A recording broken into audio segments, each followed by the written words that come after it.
The invitation arrived on cream-colored cardstock, Avery's wife Lila's elegant handwriting spelling out, "Family Gathering," in perfect cursive. Something about those two words made my hands tremble as I stood before my bedroom mirror, adjusting the pearl necklace Silas had given me on our 40th anniversary. "You're being silly, Cora," I whispered to my reflection, smoothing down my navy dress. But 35 years of motherhood had taught me to trust my instincts, and right now, they were screaming. The drive to Avery and Lila's new house was short, barely 10 minutes through our sleepy Tennessee town. Silas had been unusually quiet the whole way, his knuckles white against the steering wheel. When I reached over to pat his hand, he flinched. "Everything all right, dear?" "Fine," he said too quickly. "Just thinking about work." The house was a Victorian masterpiece, far grander than anything a high school teacher and accountant should afford. As we walked up the wraparound porch, my grandson Finn burst through the front door, nearly tackling me with a hug. "Grandma, come see my new room." He tugged at my hand, but Lila appeared in the doorway, her smile tight. "Later, Finn." "The adults need to talk first." The living room was a showcase of expensive furniture that still smelled of department store plastic. Avery paced near the fireplace, while Lila perched on the edge of an armchair like a bird ready to take flight. Silas settled into the corner of the sofa, leaving space between us that felt like miles. "Mom," Avery started, then stopped, looking at Lila for help. My heart hammered against my ribs. "Would anyone like coffee?" Lila stood abruptly. "I just bought this wonderful French press." "What's going on?" I interrupted, surprising myself with the steel in my voice. Before anyone could answer, small footsteps thundered down the stairs. Finn appeared in the doorway, his face flushed. "Grandma, I heard Dad and Mom talking last night. They're going to—" "Finn." Lila's voice cracked like a whip. "Go to your room." "Now." But Finn stood his ground, his bottom lip trembling. "They're going to send you away. To that place where old people go." "I heard them." The room went silent. I could hear the antique clock on the mantel ticking away seconds that suddenly felt precious. Silas wouldn't look at me. Avery had stopped pacing, his face ash-white. "A nursing home?" The words felt foreign on my tongue. "I'm 62 years old. I still tend my own garden. I volunteer at the library 3 days a week." "Mom, it's not like that," Avery started, but I held up my hand. "Then what is it like?" I looked at each of them in turn. My son who couldn't meet my eyes, my daughter-in-law studying her manicure, my husband of 43 years suddenly fascinated by the pattern in the carpet. Finn slipped his small hand into mine. "I don't want you to go, Grandma."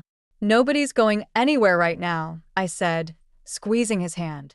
But as I looked around this room full of secrets and lies, at this family I thought I knew, something shifted inside me. The fear and confusion crystallized into something harder, sharper. "Finn, would you like to show me that new room of yours?" He nodded eagerly, pulling me toward the stairs. As we left, I caught a glimpse of Silas reaching for his phone, his hands shaking. Whatever was really happening here, whatever had driven my family to this moment, I would find out. And God help them when I did. Finn's bedroom window overlooked the park where he used to play t-ball. I watched him fidget with a model airplane, his small fingers tracing the wings as he spoke. "Dad was yelling really loud last night. He said Grandpa lost all the money, and they have to sell your house." The words hit me like a physical blow. "Lost all the money? What money, sweetheart?" "I don't know. But Mom said something about retirement and investments." He set down the airplane. Then they talked about the nursing home. Dad didn't want to, but Mom said there wasn't any choice. A knock at the door made us both jump. "Mom," Avery's voice. "We should finish our discussion." "Just a minute," I called, but my voice cracked. Finn grabbed my hand. "We can go to the park," he whispered. "Through the back stairs. I do it all the time when Mom's mad." I shouldn't have done it. Proper grandmothers don't sneak out of houses with 9-year-olds. But proper husbands don't plot to send their wives away either. 5 minutes later, we were crossing the street to the park. The late afternoon sun cast long shadows across the empty playground, and the spring air carried the scent of blooming dogwoods. Tell me everything you heard, Finn. Every detail. He pumped his legs on the swing while he talked. Grandpa came over really late. He was crying, Grandma. I've never seen him cry before. My stomach twisted. In 43 years of marriage, I'd seen Silas cry exactly twice, when Avery was born and when his mother died. He kept saying he was sorry, that he didn't mean for it to happen. Mom got really mad and said he'd ruined everything. Finn's swing slowed. Then they talked about selling your house to pay something called creditors. My house. The one I'd spent decades turning into a home, where I'd raised my son and tended my garden, where every wall held memories of a life I thought was secure. Dad said there had to be another way, but Mom said the nursing home was the only option that made financial sense. Finn jumped off the swing. What does that mean, Grandma? Before I could answer, my phone buzzed. 3 missed calls from Silas, 2 from Avery. A text from Lila. Please come back. We can explain everything. It means, sweetheart, that your grandmother needs to make some changes. I pulled him close, breathing in the scent of a shampoo. But I want you to know something. No matter what happens, I will always be here for you. Always. Promise. Cross my heart. We walked to the baseball diamond where dandelions push through cracks in the dirt. Finn picked one, its yellow head bobbing in the breeze. Mom says you're getting forgetful, he said quietly. That's why you need to go away. But I don't think you're forgetful at all. I thought about my morning routine. Coffee at 6, crossword puzzle by 7, volunteer work 3 days a week. The garden I maintained without help, the books I discussed at my weekly reading group. The investments I'd tracked for years while Silas insisted on handling everything himself. My phone buzzed again. This time, a text from Silas. Please come home. I can fix this. Fix this. Like I was a problem to be solved, a burden to be managed. Rage bubbled up, foreign and fierce. Finn, would you like to get ice cream? I think we both could use some before we go back. He grinned, gap-toothed and beautiful. Can I get sprinkles? You can get anything you want. I took his hand, my mind already racing ahead. They thought they had it all figured out, my family with their secret plans and whispered conversations. But they'd forgotten something important. They'd forgotten who I was before I was anyone's wife, anyone's mother, anyone's grandmother. And it was time to remind them. After dropping Finn back at the house, I drove straight to Marlene's. She opened her door before I could knock, still wearing her gardening apron despite the setting sun. I saw your car pull up, she said, studying my face. You look like you've seen a ghost. Worse. I've seen the truth. I followed her into her kitchen, where herbs dried in bunches from the ceiling. The familiar scent of rosemary and sage couldn't calm my shaking hands. Marlene poured 2 glasses of wine without asking. Start from the beginning. I told her everything. The housewarming party, Finn's revelation, the whispered plans for my future. When I mentioned Silas's financial troubles, she set her glass down hard enough to slosh wine onto her worn tablecloth. That explains the foreclosure notice, she said quietly. What foreclosure notice? On the Miller property. The one Silas was developing through his investment company. She hesitated. Cora, there's something you should know. I've been hearing things at the bank where I volunteer. My stomach clenched. What things? Your husband's name keeps coming up in conversations. Something about mismanaged funds, properties underwater. She reached for my hand. And there's talk about retirement accounts being emptied. The room tilted sideways. My retirement account? And others. The rumor is he was using them to cover losses on bad investments.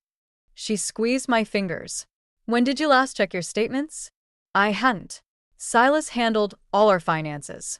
He'd insisted on it for 43 years, calling it his responsibility as a husband. I trusted him completely. There's more, Marlene said.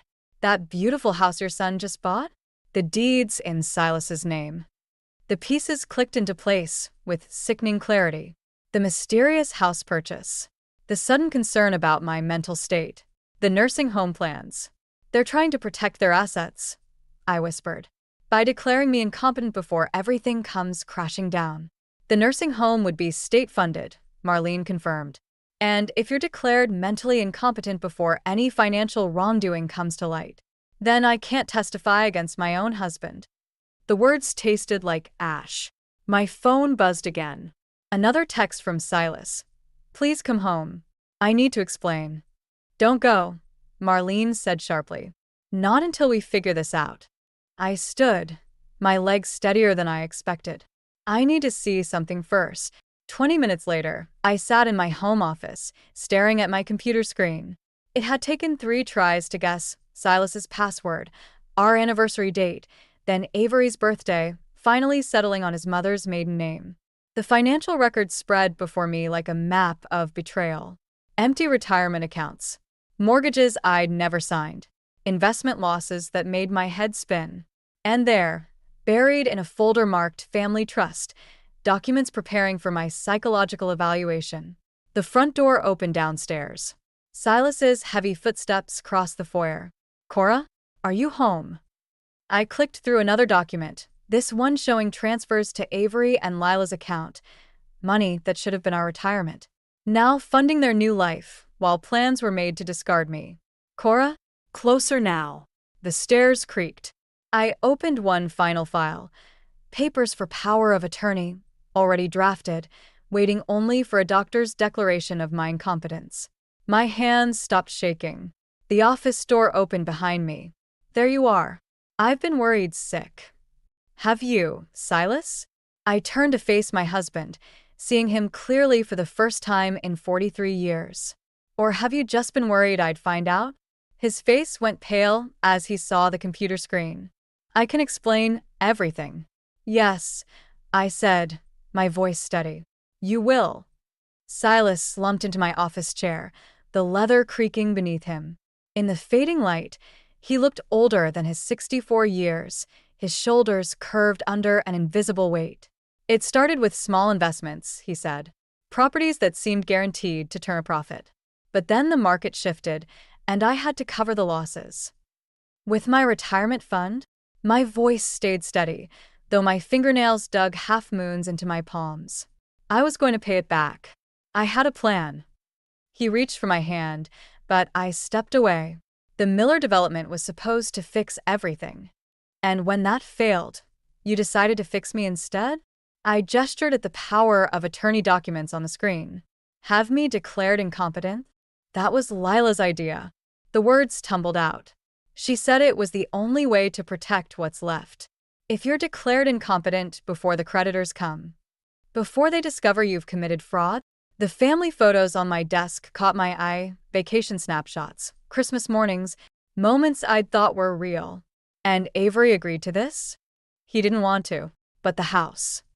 Silas wiped his face. "I put it in my name to protect him.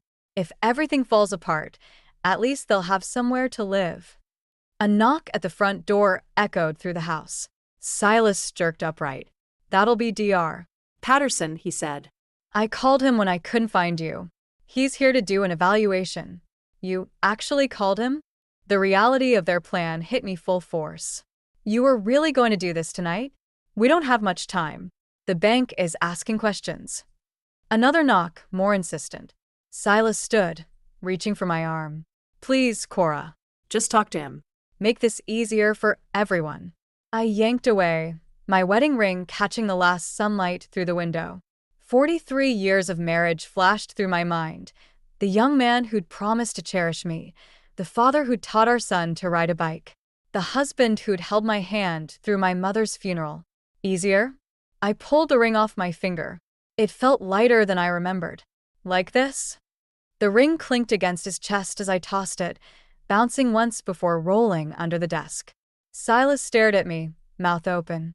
"Cora, don't." "Mrs. Whitfield." A man's voice called from downstairs. "I'm Dr. "Patterson, your husband asked me to stop by." I grabbed my purse and car keys. "If you try to have me declared incompetent, I'll tell the authorities everything. About the fraud, the missing money, all of it." "You'd send me to prison?" His voice cracked. "After everything we've been through?" The footsteps on the stairs grew closer.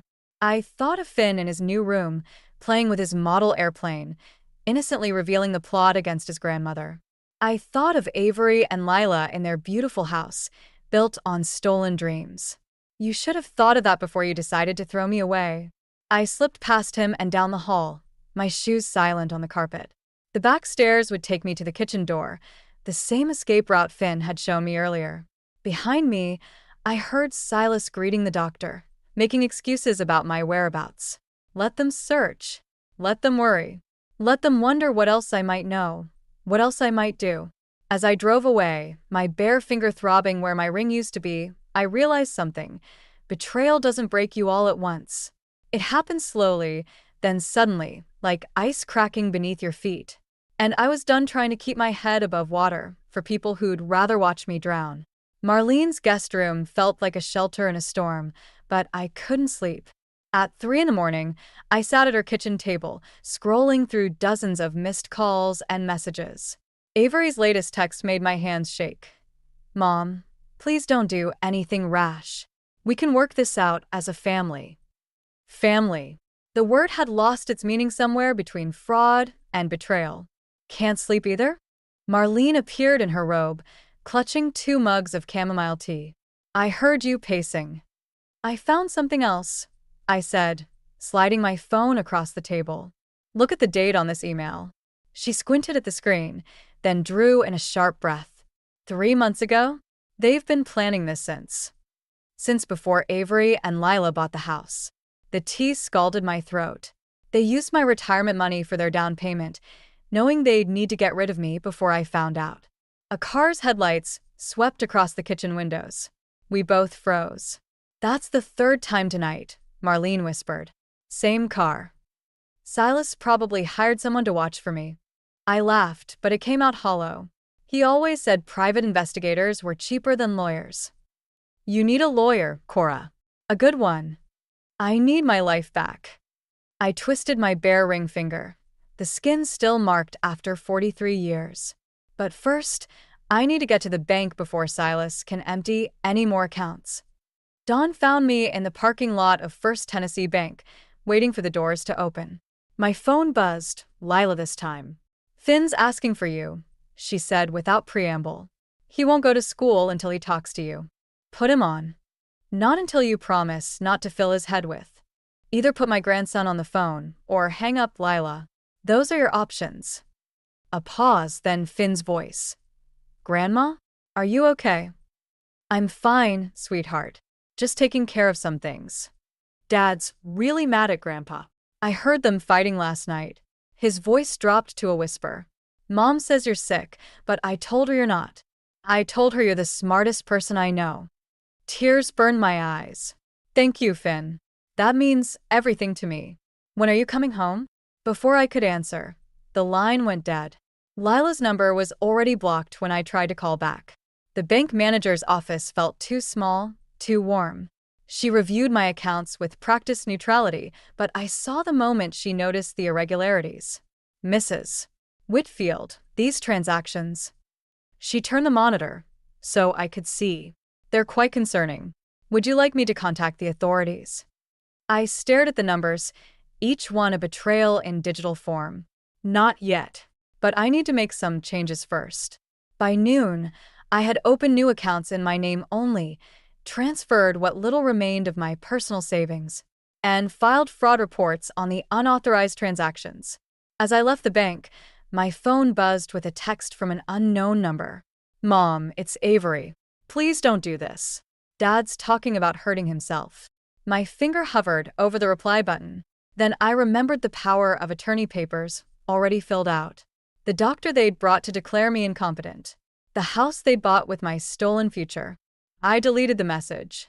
Back at Marlene's, I found a manila envelope on her doorstep. Inside was a single sheet of paper, a copy of my marriage license, with a post-it note in Silas's handwriting. Remember who we were.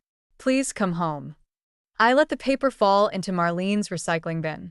Who we were died the moment they decided who I should become. Tomorrow, I'd see a lawyer. Tonight, I'd plan my revenge. The lawyer's conference room felt like a courtroom, with my family arranged on one side of the mahogany table and me on the other. Silas wouldn't meet my eyes. Avery kept checking his phone. Only Lila stared directly at me, her expression carved from stone. "Before we begin," my lawyer said, "Mrs. Whitfield has some documents to share." I slid copies across the table: bank statements, transfer records, forged signatures. Each paper landed like an accusation. "Mom," Avery's voice cracked, "we were trying to protect you." "By stealing from me?" "By securing your future," Lila cut in. "Do you know what happens to elderly people who run out of money? Who can't afford proper care? I'm 62, not 90. And I wouldn't need care if someone hadn't emptied my accounts." Silas flinched. The market was supposed to turn around. I had guarantees. Like the guarantee you made 43 years ago? To love and honor. The door creaked open. Finn slipped in, ignoring his mother's sharp intake of breath. "You're not supposed to be here," Lila hissed. "Neither is Grandma," he said, climbing into the chair beside me. "She's supposed to be home." My lawyer cleared his throat. "Mrs. Whitfield is prepared to press charges unless certain conditions are met." "Charges?" Avery stood so quickly his chair toppled. "You'd send your own husband to jail? You'd send your own mother to a nursing home?" "We found a nice place," Lila said. "Private rooms, activities, qualified staff. I have the brochures." I pulled them from my bag. "The ones you left in Silas's office. $1,500 a month, state subsidized. Quite a bargain compared to paying back what you stole." Silence fell like a curtain. Finn's small hand found mine under the table. "What do you want?" Silas finally asked. "The house stays in my name. You move out. Avery and Lila repay every penny of my retirement fund they used for their down payment. And you," I looked at my husband of 43 years, "sign a confession detailing exactly what you did." "That would ruin him," Avery protested. "He ruined himself. I'm just making sure he can't ruin anyone else." Lila's laugh was bitter. "And you think this makes you the better person? Destroying your family for revenge?" "No," I said quietly. "I think this makes me a person. Not a problem to be managed or an obstacle to be removed. If you do this," Silas's voice shook, "there's no coming back. No fixing things later. Things broke the moment you decided I was worth more to you locked away than by your side." Finn tugged my sleeve. "Does this mean I won't see you anymore?" "Of course you'll see her," Avery snapped. "Once she realizes how childish she's being. That's enough." My lawyer stood.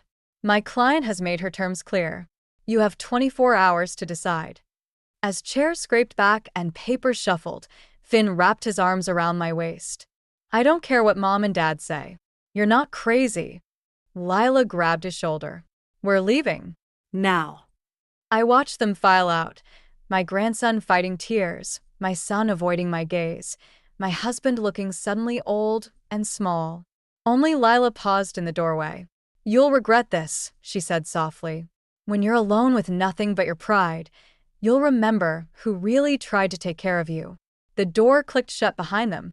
In the sudden quiet, my lawyer gathered his papers, muttering about filing deadlines and court dates. But all I could think about was Finn's face, and how revenge felt nothing like victory. The 24 hours hadn't quite expired when Finn showed up at Marlene's door, out of breath and clutching his backpack. "I rode my bike," he said, pushing past me into the house. "Mom and Dad are fighting again. Grandpa's at our house too, and he's crying." My heart clenched. "Does anyone know you're here?" He shook his head, pulling something from his backpack, a manila envelope, wrinkled and stained with coffee. "Grandpa dropped this. I think it's important." Inside was Silas's signed confession, along with documents showing transfers of funds back to my accounts. But there was something else: medical records. Silas's medical records. "Stage 3 pancreatic cancer," I whispered. "Diagnosed 4 months ago." The doorbell rang. Through the window, I saw Avery's car in the driveway, Silas in the passenger seat. Lila stood on the porch, arms crossed. "Finn," she called. "I know you're in there."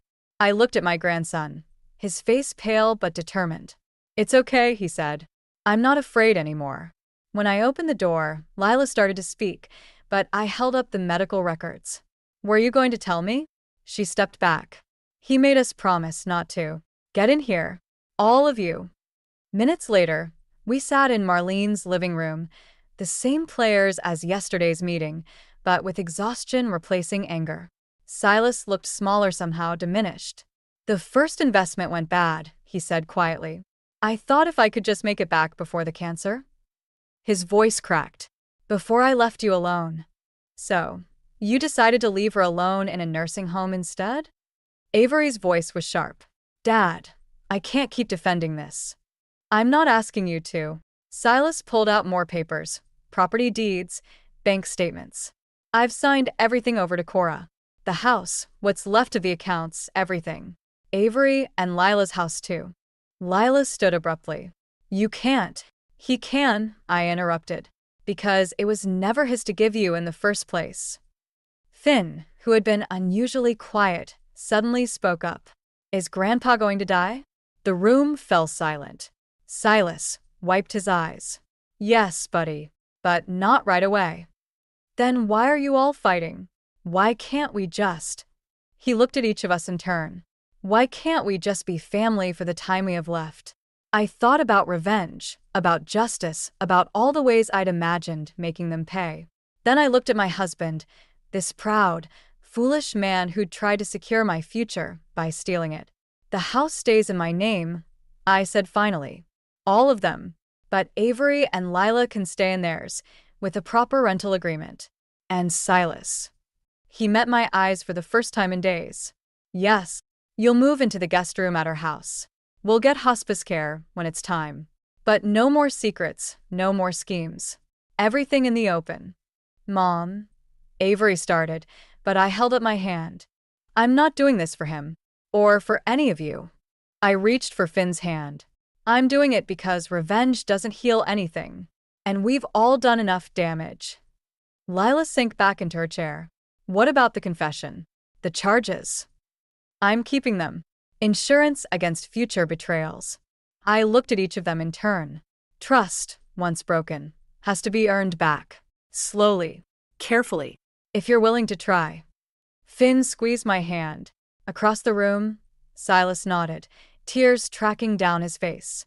Outside, the late afternoon sun painted Marlene's garden in shades of gold and shadow, like a reminder that even the darkest days eventually yield to light. Not an ending, perhaps, but a beginning of something new, something honest, something real.